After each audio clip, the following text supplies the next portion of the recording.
Hello friends. दोस्तों कुछ लोग शांत हो जाते हैं, मेहनत करना छोड़ देते हैं और नॉर्मल तरीके से चलते हैं, एकदम स्थिर तरीके से अजीब। दोस्तों उनसे मेरा निवेदन है कि आप लोग कंपटीशन का एग्जाम दे रहे हैं, आप लोग के कंपटीटर करोड़ों हैं, हजारों हैं, लाखों हैं, और जिससे आपका कंपटीशन होने वाला है दोस्तों, वो अभी मेहनत कर रहे होंगे। दोस्तों प्लीज़ अपने जुनून को इतना शांत मत होने दीजिए। दोस्तों आजकल हमें लग रहा है कि जितने लोग हमसे जुड़े हुए हैं, हमें ऐसा प्रतीत हो रहा है कि आप लोग शांत हो गए, स्थिर हो गए हैं, क्योंकि पहले जैसा आप कमेंट नहीं कर रहे हैं। दोस्तों कमेंट एक प्रमाण है कि आप लोग हमसे जुड़े हैं। प्लीज़ दोस्तों कमेंट जरूर कीजिएगा, ताकि हमें लगे कि आप लोग हमसे जुड़े हुए हैं और मेरे अंदर से प्रेरणा आए और मैं आपके लिए अच्छे से अच्छे वीडियो अपलोड कर पाऊँ। दोस्तों कमेंट नहीं करने इसके दो ही मतलब है, या तो मेरा वीडियो आपको पसंद नहीं आ रहा है, या दूसरा मतलब है कि आप लोग का जो जुनून है, उमंग है, वो शांत हो गया है। दोस्तों अगर मेरा वीडियो आपको पसंद नहीं आ रहा है तो प्लीज़ कमेंट कीजिए, कहाँ कमी रह गई, मैं उस कमी को जरूर दूर करूँगा। और दोस्तों अगर वीडियो पसंद आ रहा है तो प्लीज़, तब तो एक ही मतलब है कि आपका उमंग कम गया है। दोस्तों उमंग को बढ़ाइए। और दोस्तों मैं जो साइंस पढ़ा रहा हूँ दोस्तों बहुत इंपॉर्टेंट है। कंपटीशन के एग्जाम देने वाले ध्यान नहीं देते इस पर, लेकिन दोस्तों हद से ज़्यादा इंपॉर्टेंट है, क्योंकि 20-25 क्वेश्चन पीसीएस में आते हैं, एसएससी में 15-20 क्वेश्चन आते हैं, और आईएएस में तो दोस्तों क्वेश्चन आते हैं इससे, साइंस और टेक्नोलॉजी से। तो साइंस यही पढ़ा रहा हूँ, मैं टेक्नोलॉजी और पढ़ाऊँगा इसको खत्म करने के बाद। दोस्तों आज मैं जो लेके आया हूँ आपके लिए यौगिक। दोस्तों ये यौगिक कोई पार्ट नहीं है, कोई लेशन नहीं है, ये एक केमिस्ट्री का पार्ट है, हिस्सा है। अगर इसको आप कवर कर लेते हैं तो लगभग 50% क्वेश्चन का आप कवर कर जाइएगा केमिस्ट्री के। दोस्तों इसलिए मैं आपके लिए लेके आया हूँ आज कंपाउंड, और कंपाउंड का दोस्तों मैं 5 वीडियो अपलोड करूँगा। अगर 5 वीडियो आप देख लेते हैं दोस्तों तो 100% श्योर हूँ मैं कि आप किसी भी एग्जामिनेशन का 50 से 60% क्वेश्चन को कवर कर जाइएगा। दोस्तों चलिए मैं चलता हूँ अभी कंपाउंड पे। दोस्तों ये कंपाउंड होता क्या है? कंपाउंड होता क्या है? दोस्तों देखिएगा, मैंने लिखा है कि कंपाउंड बनते कैसे हैं। तो जो कंपाउंड बनते हैं दोस्तों वो रासायनिक अभिक्रिया के द्वारा बनते हैं, रिएक्शन होता है और रिएक्शन के द्वारा बनते हैं। अब देख लीजिए, जैसे H2 है और O2 है, रिएक्शन करके बना दिया H2O। तो जो H2O बनाया तो H2 में अनुपात देखिए, रेशो का अनुपात देखिए। तो सबसे पहले तो दोस्तों कंपाउंड बनने के लिए जरूरी है कि तत्व होना चाहिए, क्योंकि तत्व मिलेंगे तभी कंपाउंड बनेंगे। परिवार बनने के लिए आदमी मिलेंगे तभी तो परिवार बनेंगे। तो कंपाउंड एक परिवार है, समूह है, एक समूह को इंडिकेट करता है। तो तत्व मिलेंगे तभी कंपाउंड बनेंगे। तो तत्व क्या है? जरूरी है कि दो ही मिलेंगे, क्योंकि हमने तो दो लिखा है। नहीं दोस्तों कोई जरूरी नहीं है। फिटकरी का ले लीजिए, फिटकरी का फॉर्मूला होता है K2SO4 Al2 SO4 all thrice into 24H2O। ये फिटकरी का फॉर्मूला है, इसे पोटाश एलम कहते हैं। दोस्तों कहाँ इसमें दो? इसमें तो बहुत ज़्यादा है। दोस्तों 2 या 3 से मतलब नहीं है दोस्तों, हजारों हो सकते हैं, लेकिन जितने भी तत्व मिलेंगे उसके मिलने का एक अनुपात निश्चित होगा। जैसे देख लीजिए H2O है, तो H2 में हाइड्रोजन कितने हैं? 2, ऑक्सीजन कितने हैं? 1, तो मिलने का अनुपात एक निश्चित है। NaCl है, NaCl में सोडियम कितने हैं? 1, और क्लोरीन कितने हैं? 1, तो इसके मिलने का अनुपात निश्चित है। जब भी NaCl बनेगा दोस्तों तो उसमें सोडियम एक ही होंगे और क्लोरीन एक ही होंगे, तभी नमक बन पाएगा। जब भी मिलेंगे दोस्तों इसमें हाइड्रोजन 2 ही होगा और ऑक्सीजन 1 ही होगा। कहने का मतलब अनुपात इसका यही होगा, हाइड्रोजन ऑक्सीजन के हमेशा 2 गुना होगा, सोडियम हमेशा क्लोरीन के बराबर होगा। फिटकरी का देख लीजिए, पोटेशियम 2 अनुपात, सल्फर 1 अनुपात, ऑक्सीजन 4 अनुपात, एल्यूमिनियम 2 अनुपात। देखिए दोस्तों फिर SO3 तो मतलब 1 अनुपात, ऐसे तत्व में बांटे तो 1 अनुपात दोस्तों 4 अनुपात, ऐसे करके आ जाएगा। दोस्तों नॉर्मल तरीके से यहाँ देख लीजिए। कहने का मेरा मतलब है दोस्तों कि जितने भी यौगिक बनेंगे, मतलब ये नहीं है कि कितने तत्व मिल रहे हैं कितने नहीं मिल रहे हैं, जरूरी ये है कि मिलने के बाद उसका अनुपात एक निश्चित होगा। देख लीजिए 2 अनुपात हमेशा उसमें जल बनेंगे।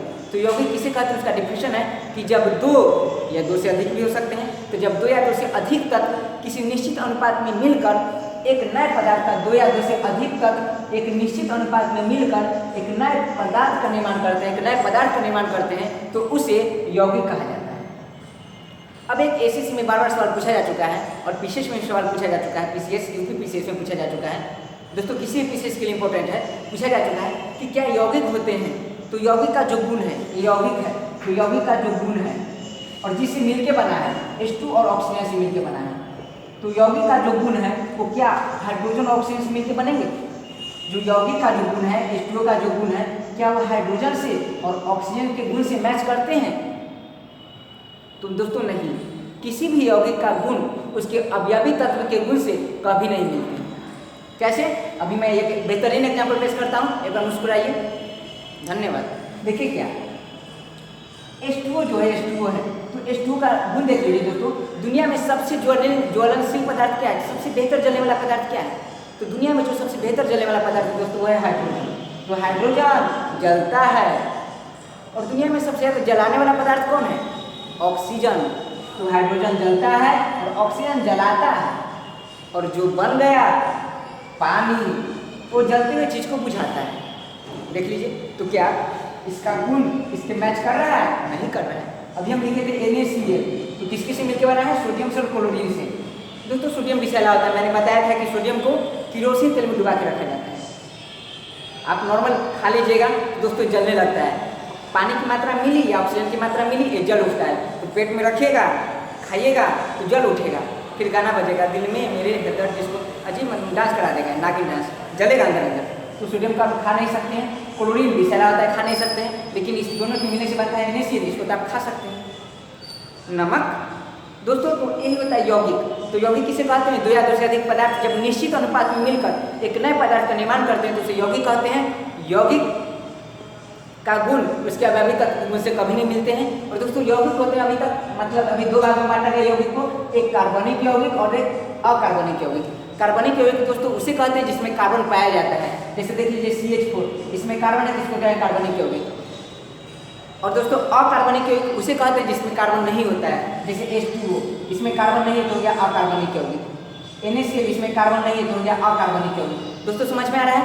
लेकिन कुछ ऐसे तत्व हैं जिसमें कार्बन है फिर भी उसे कार्बनिक यौगिक नहीं माना जाता है। जैसे देख लीजिए दोस्तों, मैं बता रहा हूँ कार्बनिक यौगिक के बारे में, कार्बनिक यौगिक के बारे में बता रहा हूँ कि कुछ ऐसे तत्व हैं जिसमें कार्बन है फिर भी उसे कार्बनिक यौगिक नहीं माना जाता है दोस्तों। और यह जो क्वेश्चन है पीछे से बहुत बार रिपीट करता है। और एक क्वेश्चन बता रहा हूँ, इसमें IAS का है, बहुत इंपॉर्टेंट है दोस्तों, याद रखिएगा। कार्बन मोनोऑक्साइड, इसमें कार्बन है फिर भी कार्बनिक यौगिक नहीं माना जाता है। दूसरा दोस्तों कार्बन डाइऑक्साइड, इसमें कार्बन है फिर भी कार्बनिक यौगिक नहीं माना जाता है। तीसरा दोस्तों है कार्बोनिल ऑक्साइड COCl2, इसमें कार्बन है फिर भी इसे कार्बनिक कंपाउंड नहीं माना जाता है। उसके बाद दोस्तों सिलिकॉन कार्बाइड, जिसमें मतलब सिलिकॉन कार्बाइड, ये भी इसमें भी कार्बन है दोस्तों, फिर भी इसे कार्बनिक यौगिक नहीं माना जाता है। और पांचवा है दोस्तों, किसी भी धातु के किसी भी मतलब यौगिक में अगर CO3 है तो इसमें कार्बन तो है फिर भी उसे कार्बनिक यौगिक नहीं माना जाएगा। तो इस पांचों को दोस्तों नोट कर ले और याद कर ले दोस्तों, बहुत इंपॉर्टेंट है एग्जामिनेशन के लिए। Carbon monoxide, carbon dioxide, carbonyl compound, silicon carbide और किसी भी यौगिक के कार्बोनेट, ये सब जितने भी तत्व हैं दोस्तों, इसे कार्बनिक ऑक्साइड कार्बनिक यौगिक नहीं माना जाता है। दोस्तों हमारा हो गया। अब सवाल है क्या कि कार्बनिक यौगिक तो बहुत होते हैं दोस्तों। एक क्वेश्चन बार बार एग्जाम में आ जाता है कि सबसे प्रथम प्रयोगशाला में बनने वाला कार्बनिक यौगिक कौन है? दोस्तों याद रखिएगा, वो है यूरिया। कौन है दोस्तों? यूरिया। याद कर लीजिएगा, इसका फॉर्मूला होता है दोस्तों NH2CO NH2। मैं इसके बारे में पूरा इतिहास बताऊंगा दोस्तों, जब मैं लेके आऊँगा ऑर्गेनिक केमिस्ट्री, ऑर्गेनिक कंपाउंड का पूरा इतिहास बताऊंगा दोस्तों। इसे बनाया था, उस वैज्ञानिक का नाम था वोल्हर। 1828 में इसे बनाया गया था यूरिया को, प्रथम बार प्रयोगशाला में बनाया गया था। और यह प्रथम कार्बनिक यौगिक है जिसे प्रयोगशाला में बनाया गया है, यूरिया NH2CO NH2। ठीक है दोस्तों, अब देखिए मैं बता रहा हूँ आपको बेहतरीन बात, बस 1 मिनट दोस्तों।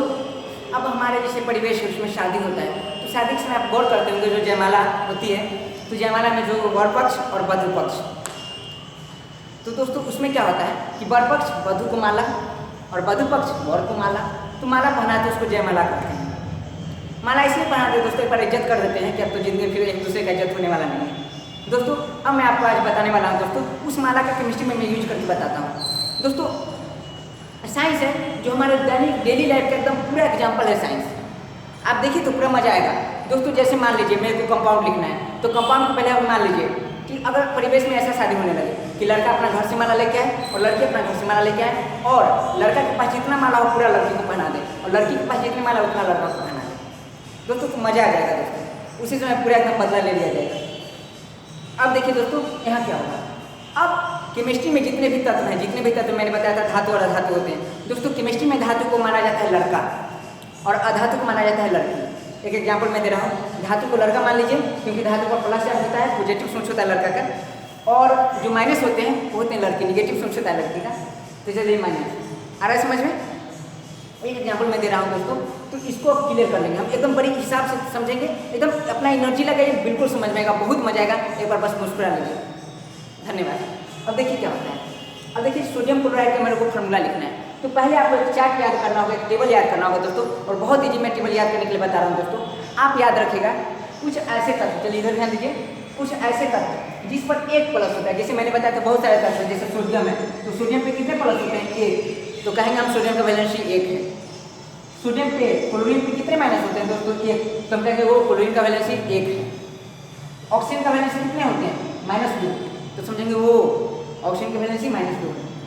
तो दोस्तों इसको और इसको बहुत जरूरी है फॉर्मूला लिखने के लिए, बहुत जरूरी है रिएक्शन कराने के लिए। अगर ये आप सीख गए तो समझिए केमिस्ट्री का एकदम 50% बात आप सीख गए। देखिए क्या, अब देख लीजिए दोस्तों, ये केमिस्ट्री का है, तो केमिस्ट्री में जो धातु है दोस्तों उस पर प्लस चार्ज होता है और अधातु पे माइनस चार्ज होता है। तो मैंने उसको बांट दिया 2 भाग में दोस्तों, ऊपर धातु है, नीचे अधातु है। तो प्लस 1 में आप याद रखिएगा नकली, इसको नोट करते जाइए, लिख लीजिए। प्लस 1 में दोस्तों नकली, नकली Na सोडियम, K पोटेशियम और Li लिथियम। तो सोडियम पोटेशियम लिथियम नकली पर कितने चार्ज? +1। +2 में दोस्तों बेरियम, बेमगकालो, याद रखिएगा बेमगकालो, बेरियम, मैग्नीशियम, कैल्शियम, लोहा, +2 में बेरियम, मैग्नीशियम, कैल्शियम, लोहा। अब +3 में दोस्तों एल कार्लो, मतलब जो कार लीजिएगा कार, वो एल्युमिनियम का चाहिए, तो एल कार्लो, तो याद रखिएगा दोस्तों एल्युमिनियम, क्रोमियम और लोहा। तो लोहा पे दोस्तों +2 भी होता है, +3 भी होता है, मैं बताऊंगा कब +2 +3 कब होता है। और +4 में याद रखिएगा दोस्तों Ct, ये तो थोड़ा निकम्मा ही है, कोई काम नहीं इसका। तो +4 में याद रखिएगा Ct, दोस्तों क्या याद रखिएगा? Ct, तो C से शीशा और T से टी हो गया। अब याद रखिए दोस्तों माइनस वाला, तो माइनस में याद रखिएगा मैंने कल बताया था धातु के ट्रिक में, फिर कल बारात आई दोस्तों, फिर कल बारात आई में क्लोरीन, ब्रोमीन, आयोडीन दोस्तों जितने भी हैं वो माइनस वाले होते हैं, -1।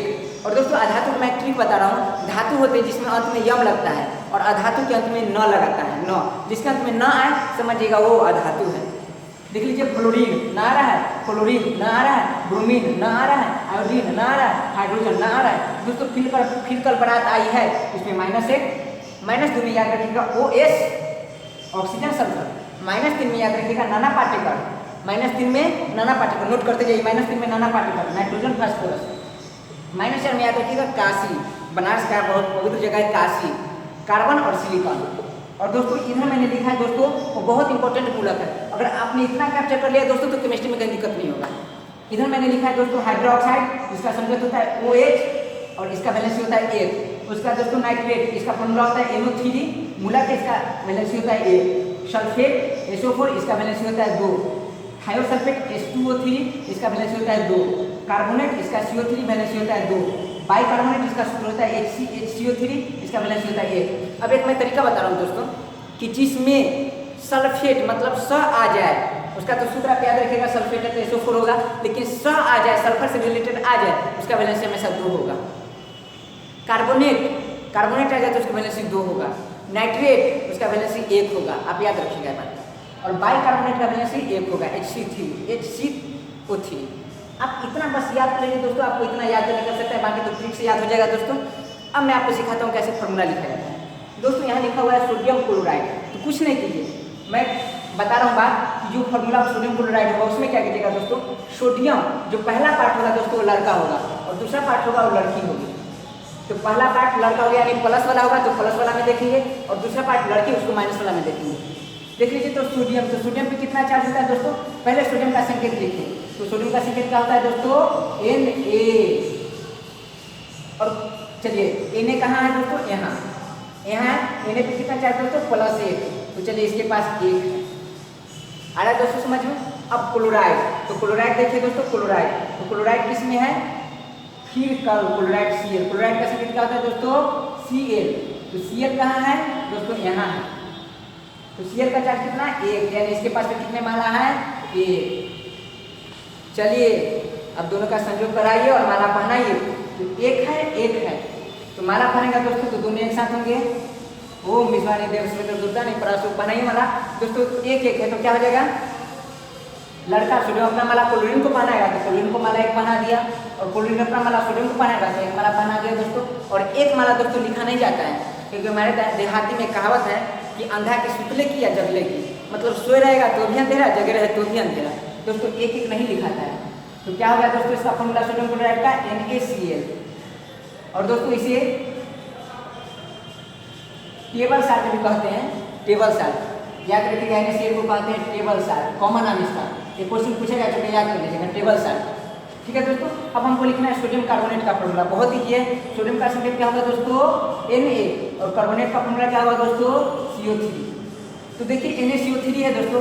अब Na के पास कितने, तो पहला वाला कहाँ देखेंगे दोस्तों प्लस वाला में, तो Na के पास कितने माला 1, और CO3 दोस्तों याद रखिएगा जब अकेले हो तब तो माइनस वाला में देखिएगा, लेकिन 2-3 के साथ जुड़ा हो तो दोस्तों जरूर वो मूलक होगा। इधर देखिएगा इधर, तो कार्बोनेट दोस्तों कार्बोनेट यहाँ है कार्बोनेट। तो कार्बोनेट का सूत्र क्या है दोस्तों CO3। चलिए CO3 कार्बोनेट का मैंने लिख दिया। इसके वैलेंसी कितना है दोस्तों 2, इसके वैलेंसी है 2। अब यहाँ मैटर फंसा, CO3 के पास है 2 और Na के पास है 1। मैटर कुछ नहीं फंसा, इसको संयोग कराइए तो क्या होगा NaCO3, और CO3 के पास 2 है तो Na को 2 पहनाएगा, और सोडियम के पास 1 है इसको 1 पहनाएगा। लेकिन ध्यान रहे दोस्तों जब ऐसा हो, ऐसा लिखा हो संख्या हो तो उसमें माला बनाते वक्त इसको ब्रैकेट से घेर दिया जाता है। लेकिन दोस्तों मैंने बताया 1 लिखा नहीं जाता है। तो फॉर्मूला हो गया सोडियम कार्बोनेट का Na2CO3। और दोस्तों इसमें अगर 10H2O मिला दिया जाए तो इसी को कहा जाता है ध्रुवन सोडा। मैं दोस्तों इसके बारे में बताऊंगा अगली क्लास में। अगला सोडियम हाइड्रोक्साइड का फॉर्मूला लिखना है, आप लोग बताइए खुद। तो सोडियम तो दोस्तों सोडियम का संकेत क्या होता है Na, और हाइड्रोक्साइड, तो हाइड्रोक्साइड यार कहाँ मिलेगा दोस्तों, तो हाइड्रोक्साइड बहुत बड़का हो, 2 तत्वों का मिश्रण देखो हाइड्रोक्साइड, हाइड्रोजन और ऑक्साइड, तो दोनों हो तो कहाँ देखेंगे इधर देखिए हाइड्रोक्साइड। इसका सूत्र क्या है दोस्तों OH। सोडियम के पास 1 और हाइड्रोक्साइड के पास 1, तो दोनों मिलकर क्या बनाएगा दोस्तों NaOH। E अपना 1 उसको पहनाएगा, OH अपना 1 इसको पहनाएगा, 1 लिखा नहीं जाता है। क्लियर हो गया। अगला है दोस्तों एल्युमिनियम ऑक्साइड। तो एल्युमिनियम ऑक्साइड का फॉर्मूला क्या होगा दोस्तों, तो एल्युमिनियम तो दोस्तों Al, ऑक्साइड का क्या होता है दोस्तों ऑक्साइड, दूसरा कहाँ देखेंगे दोस्तों इस चार्ट में, तो ऑक्साइड तो O। एल्युमिनियम के पास कितने माना दोस्तों, देखिए नकली बेमक्का सर लो अल कर लो, अल एल्युमिनियम 3 है इसके पास, तो दोस्तों इसके पास 3 माला। ऑक्सीजन के पास कितने माला दोस्तों 2, तो दोनों को सटाइए और माला बनाइए। तो ALO, तो ऑक्सीजन के पास 2 माला है दोस्तों, तो इसको 2 पहनाएगा एल्युमिनियम को, और एल्युमिनियम के पास 3 माला है तो इसको पहनाएगा दोस्तों। तो एल्युमिनियम ऑक्साइड का फॉर्मूला होगा दोस्तों Al2O3। अगर इसमें दोस्तों इंटू 10H2 लगा देते हैं दोस्तों, तो इसके बाद दोस्तों ये हो जाता है बॉक्साइड, जो एल्युमिनियम का बहुत बड़ा खनिज है, अयस्क है। ठीक है दोस्तों, अब अगला है सोडियम बाइकार्बोनेट लिखना है। तो कुछ नहीं है, सोडियम का संकेत दोस्तों Na। अब है बाइकार्बोनेट, तो बाइकार्बोनेट कहाँ मिलेगा दूसरा, या तो इसमें मिलेगा नहीं तो इसमें मिलेगा। अब आप लोग अंदाजा लगा लीजिए बाइकार्बोनेट इसमें मिलेगा, तो देखिए बाइकार्बोनेट यहाँ है। तो बाइकार्बोनेट का सूत्र क्या है दोस्तों HCO3। तो HCO3 हमारा देखिए सोडियम का तो 1 होता है, HCO3 का कितना होता है दोस्तों, HCO3 का 1 है, तो 1। अब इधर उधर माला बना दीजिए, सोडियम अपना माला इसको बनाएगा, तो दोनों को सटाइए माला बनाइए, तो NaHCO3। तो HCO3 के पास 1 माला, ये 1 माला, तो 1 नहीं लिखा जाता तो फॉर्मूला हो गया NaCO3। अगला है दोस्तों सोडियम थायोसल्फेट। बहुत ईजी है, सोडियम का संकेत Na, थायोसल्फेट देखिए थायोसल्फेट कहाँ है दोस्तों, यहाँ है। तो थायोसल्फेट का सूत्र होता है H2O3, तो लिख लीजिए H2O3। सोडियम का वैलेंसी 1 और H2O3 का वैलेंसी 2, तो 2 सटाइए माला बनाइए, तो NaH2O3 सटा दिए पूरे को, और माला H2O3 का माला कितना है दोस्तों 2, तो 2 सोडियम को बना देगा, और Na का माला 1, तो 1 लिखा नहीं जाता, तो Na2H2O3। तो दोस्तों सोडियम थायोसल्फेट का फॉर्मूला क्या हो गया Na2H2O3। और IAS में सवाल पूछा जा चुका है, 2 बार SSC में पूछा जा चुका है, 1 बार PCS में पूछा जा चुका है कि सोडियम थायोसल्फेट को और दूसरा अन्य नाम क्या है दोस्तों। इसका अन्य नाम है वो है दोस्तों हाइपो। याद रखिएगा सोडियम थायोसल्फेट का दूसरा नाम क्या है दोस्तों हाइपो, याद रहेगा दोस्तों। उसके बाद कैल्शियम सल्फेट का फॉर्मूला लिखना है, बहुत ईजी है कैल्शियम सल्फेट का। कैल्शियम तो दोस्तों Ca, सल्फेट तो सल्फेट तो आप लोग को पता होगा, फिर भी देख लीजिए सल्फेट का SO4 होता है दोस्तों, तो SO4। कैल्शियम के पास कितने माला, तो पहला वाला कहाँ खींचेंगे यहाँ, तो नकली बेमक्का का से कैल्शियम Ca, तो 2 में है। और दोस्तों SO4, तो SO4 कहाँ है दोस्तों SO4 सल्फेट यहाँ SO4, तो SO4 का कितना है दोस्तों 2, तो लिखेंगे 2। अब देख लीजिए दोनों कैल्शियम अपना 2 माला इसको पहनाएगा, ये अपना 2 माला इसको पहनाएगा, तो दोस्तों दोनों को सटाइए तो माला बनाइए, फिर CaSO4। तो सीए के पास 2 माला तो 2 पहनाएगा। दोस्तों मैंने बताया अगर डायरेक्ट आप 2 लिख देते तो 42 हो जाएगा, इसलिए घेर के 2 लिखिएगा जब ऐसा माहौल आए तो। और एसो4 के पास 2 है तो 2 पहनाएगा। दोस्तों अगर कटने वाला हो तो काट दीजिएगा, तो बचा क्या CaSO4। दोस्तों ऐसे लिखा था कंपाउंड। और दोस्तों अपना जो आप लोग व्हाट्सएप पे जुड़ चुके हैं, मैं उनके यहाँ आज अपने व्हाट्सएप पे 50 कंपाउंड ऐसे लिख दूंगा जो एग्जाम में अभी तक पूछा जा चुका है, मैं सेंड कर दूंगा। आप लोग बनाइए और व्हाट्सएप पे सेंड करके चेक करा लीजिए। अगर सही हो जाए तो धन्यवाद, नहीं होगा सही तो और धन्यवाद, क्योंकि आपने सीखने की साहस रखी। धन्यवाद दोस्तों, मेरा वीडियो ऐसे ही देखते जाइए। और दोस्तों अगला जो मैं वीडियो लेके आ रहा हूँ तो बेसिक था कंपाउंड का दोस्तों, ये इंटरेस्टिंग था, बहुत ज़्यादा नहीं था। लेकिन जो मैं अगला वीडियो लेके आ रहा हूँ दोस्तों बहुत ज़्यादा इंटरेस्टिंग होगा, क्योंकि जितने भी कंपाउंड है दोस्तों उसका मैं उपनाम बताने वाला हूँ, उसका मैं ट्रिक बताने वाला हूँ, उसका यूज कहाँ होता है, उसका और कितने सवाल उससे पूछे जा चुके हैं दोस्तों, सब बताऊँगा। दोस्तों प्लीज़ मेरा वीडियो जरूर देखें, हंसते रहिए, मुस्कुराते रहिए, और दोस्तों कमेंट जरूर कीजिए, लाइक जरूर करें। और दोस्तों अगर मेरा वीडियो आपको पसंद आता है तो शेयर कीजिए। और दोस्तों जो मैं 20 जुलाई से एक टारगेट स्टार्ट करने वाला हूँ, टारगेट 2018, जिसमें द हिंदू करंट अफेयर्स जितने पूछे जा चुके हैं, पूछने वाली की संभावना है, और रोज का करंट अफेयर्स मैं बताऊंगा। दोस्तों प्लीज़ इस बात का शेयर अपने दोस्तों से करें। मेरा वीडियो देखने के लिए धन्यवाद दोस्तों, धन्यवाद। जय हिंद, जय भारत।